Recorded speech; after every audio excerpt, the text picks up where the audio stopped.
Effervescence, Times Square est un des lieux où Lady J-Day a peint un mur avec Hugus, un artiste indépendant vivant actuellement à New York, mais originaire d'Équateur. They asked us, me and Lady J-Day, to paint this because the neighborhood needed a little bit more of colors. With this art, the neighborhood has changed a little bit. People like to come and see some good artwork in New York. So we did our best to give everybody that colorful walls that they're expecting when they're coming down here. I got in contact with Lady J-Day for about like 3 or 4 years ago, I will say. We've been painting a lot of these smoke shops lately, and the idea came from there. After the clients saw the artwork and how people reacted to the art, they just thought that it would be nicer to have like some artwork outside their store. So basically I did all the characters, like the cap, like the Statue of Liberty, the buildings, and a little Rick from the cartoon in the end of the wall. And Lady has her surrealism artwork behind it that has a very nice style, and we both blend it all very nice together. This was painted about 5 months ago. As we can see, it's still up like very nice and neat, but there's still some people that want to come around and tag around the walls. That's pretty normal around here in New York. So right now we're just gonna need some black, some maybe red, white to like clean it up, and we can go to the shop and grab some paint.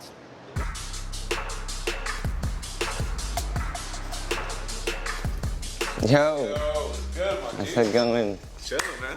How you doing, dude? Fire, man. We're just fixing up a wall right here in Times Square, so I'm just gonna be needing some cans. Oh, word. Yeah. All right, got you. After I have a while painting on canvases, I felt the need to do something bigger. My first job, I remember, was terrible. I couldn't even finish that job. I just grabbed my paint, went back to my apartment, and I started sketching inside the walls, inside my house. I basically ended up painting all the walls in my apartment, and it was just great. I got a lot better for practicing, and then little by little I started getting like more jobs outside with spray paint required. I felt that it was just a good opportunity to like keep growing, to let people see my work. Ready, my G? Ready, man. This is just all I need for today. Yes, sir. And then from there, every new store or wall from there, it was a challenge. And you just have to give your best.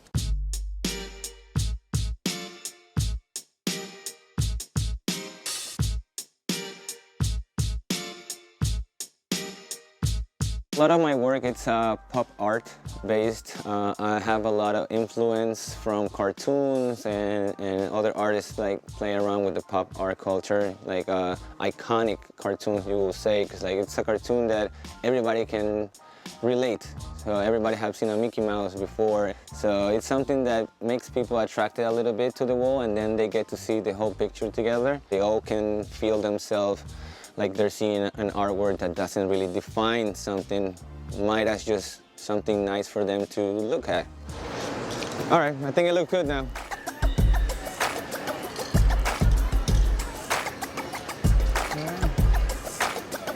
L'art est rempli d'égéries qui, à toutes les époques, ont inspiré les artistes.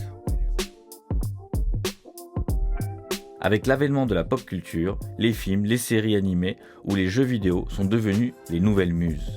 Le travail d'Hugus en témoigne. Alright guys, welcome to this all-in-one room. Basically it's a workspace. I also live here. This is New York style, I guess. Very tight, but I have everything I need here to create my work.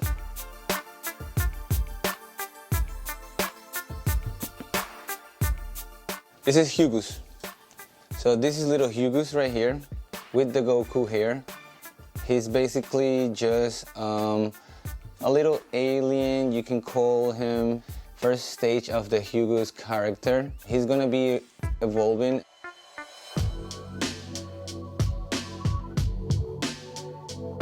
Hugus, it's It's a personal character, I would have to call. It came up with I don't know from where, to be honest. I just started sketching some ideas, and what is personal on the character is his eye and his mouth open, that I wanted to like recall as the expression that you can have when you're doing something that you knew you shouldn't be doing, and you still did it, you know? So that's the face that he has all the time. We have 2 or 3 different prototypes that we were working on, and these are the final results. Everything, you can switch it up on the characters, make them as funny as you want them to be. You can think about them like as a Mr. Potato, you know? Right here, you guys looking at the 3D printer, which makes these characters I'm working on right now, as you can see over there. Part of the process started with the 3D printer. I wanted him to have like pieces that can be switched with other characters and all that. So it took me about like a year or so to like develop the whole character. So for this, I have to team up with other people, and we go to the 3D modeling. It's funny just to like see the physical idea that you had in your mind come to life. All right, so we go from starting, heating up the machine a little bit, and then we're gonna get the filament in. It takes about 15 to 17 hours to print each character. You have to sand down the surface, make sure it's so nice and smooth, and then you proceed to paint it. It's painted by hand. That's how the process of building something like this, it's gonna be taking some time.